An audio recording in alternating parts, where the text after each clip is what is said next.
ഐമൻ എന്ന് പറയുന്നത് നമ്മുടെ പെർഫ്യൂം ബ്രാൻഡിന്റെ ഓഫ്ലൈൻ ആയിട്ട് ഒരു ഷോപ്പ് ഇടാൻ പറ്റുള്ള ബഡ്ജറ്റ് നമ്മുടെ കയ്യിലില്ലാത്തതുകൊണ്ട് തന്നെ നമ്മൾ നേരെ പബ്ലിക്കിൽ പോയിട്ടാണ് നമ്മുടെ സെയിൽ കേട്ടോ. ലൊക്കേഷൻ ഞാൻ പറയാതെ തന്നെ നിങ്ങൾക്ക് മനസ്സിലായിട്ടുണ്ടാവും. ഞാൻ പെർഫ്യൂം ഓരോന്നെടുത്ത് കൗണ്ടറിൽ ഇങ്ങനെ സെറ്റ് ആയിക്കൊണ്ടിരിക്കുക കേട്ടോ. അതിനുശേഷം ലൈറ്റൊക്കെ സെറ്റാക്കി കുറച്ച് വെള്ളം കുടിച്ചിട്ട് തുടങ്ങാമെന്ന് വിചാരിച്ചിട്ട് നല്ല ആത്മവിശ്വാസത്തോടു കൂടി ഞാൻ ഇറങ്ങിട്ടോ. ഒരു പക്ഷേ നമുക്ക് എന്താണ് നല്ല കച്ചവടം നടക്കും, അല്ലെങ്കിൽ കച്ചവടം നടക്കില്ല. അതൊക്കെ പോസിറ്റീവ് ആയിട്ട് നമുക്ക് ഐമൻ എന്ന ബ്രാൻഡിന് ആളുകൾക്ക് പരിചയപ്പെടുത്തി കൊടുക്കുക, നല്ല ക്വാളിറ്റി ഓയിൽസ് പ്രൊവൈഡ് ചെയ്യുക എന്നുള്ളതാട്ടോ നമ്മുടെ ഉദ്ദേശം. നമ്മുടെ അടുത്തുള്ള എല്ലാ പെർഫ്യൂമുകളും ടെസ്റ്റ് ചെയ്ത് കൊടുത്തതിന് ശേഷമാണ് കേട്ടോ കസ്റ്റമേഴ്സിന് നമ്മൾ കൊടുക്കുക. അവരോട് പറയും നിങ്ങൾക്ക് ഇഷ്ടപ്പെട്ട മാത്രം എടുത്താൽ മതി. അങ്ങനെ എല്ലാ സ്മെല്ലുകളും ഏറെക്കുറെ യൂണീക്ക് ആയിട്ടുള്ള സ്മെല്ലുകൾ മാത്രം നമ്മൾ ഈ കൗണ്ടറിൽ നമ്മൾ സെറ്റ് ചെയ്തിട്ടുള്ളൂ. പ്രൊഡക്റ്റ് എടുത്തോ എടുത്തില്ലേ എന്നുള്ളത് എല്ലാവരോടും സ്മെയിൽ ചെയ്ത് അവരോട് കാര്യങ്ങൾ തിരക്കിയിട്ടുള്ള യാത്രയാണ് നമ്മുടേത്. ഹമേബി തോട പെർഫ്യൂം ലഗാതോന യുപിയിലെ ഗോരഖ്പൂരിലെ കുറച്ച് കുട്ടികളോട് ടോയ്സ് വിൽക്കുന്നുണ്ട്. അവർ കുറച്ച് പെർഫ്യൂം ഞാൻ ടെസ്റ്റ് ചെയ്യാൻ കൊടുത്തിട്ടോ. അവർ അടിപൊളിയാന്നൊക്കെ പറഞ്ഞു. പെർഫ്യൂം ഇഷ്ടപ്പെടാത്തത് ആരും തന്നെ ഉണ്ടാവില്ല. ചില സമയങ്ങളിൽ പയ്യന്മാരുടെ അടുത്ത് ബഡ്ജറ്റ് തികഞ്ഞോളന്നില്ല. അവരിങ്ങനെ ഒരു ഡിസ്റ്റൻസ് കീപ്പ് ചെയ്യുമ്പോൾ ഞാൻ അവരുടെ അടുത്ത് തന്നിട്ട് എല്ലാവർക്കും ടെസ്റ്റ് ചെയ്യാൻ കൊടുക്കട്ടോ. അത് അവർക്കൊരു പോസിറ്റീവ് എനർജിയാണ്. ബഡ്ജറ്റ് ചിലപ്പോൾ ഉണ്ടാവില്ല, ചിലപ്പോൾ എടുക്കില്ല. അതൊന്നുമല്ല, നമുക്ക് ആളുകളിലേക്ക് നല്ല സുഗന്ധം എത്തിക്കുക എന്നുള്ളതാണ്. അതിനിടയിൽ ജെന്യൂൻ ആയിട്ടുള്ള റിവ്യൂ കേൾക്കാട്ടോ.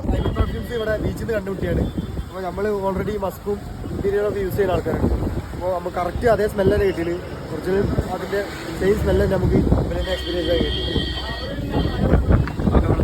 ഒരു പെർഫ്യൂം ബ്രാൻഡ് എന്ന സ്വപ്നത്തിലേറിയുള്ള സാധാരണക്കാരൻ്റെ ചൈത്രയാത്രയാണ് നിങ്ങൾ കണ്ടുകൊണ്ടിരിക്കുന്നത്. നിങ്ങളെല്ലാവരും സഹകരണവും സപ്പോർട്ടും കൂടെ ഉണ്ടാകുമല്ലോ.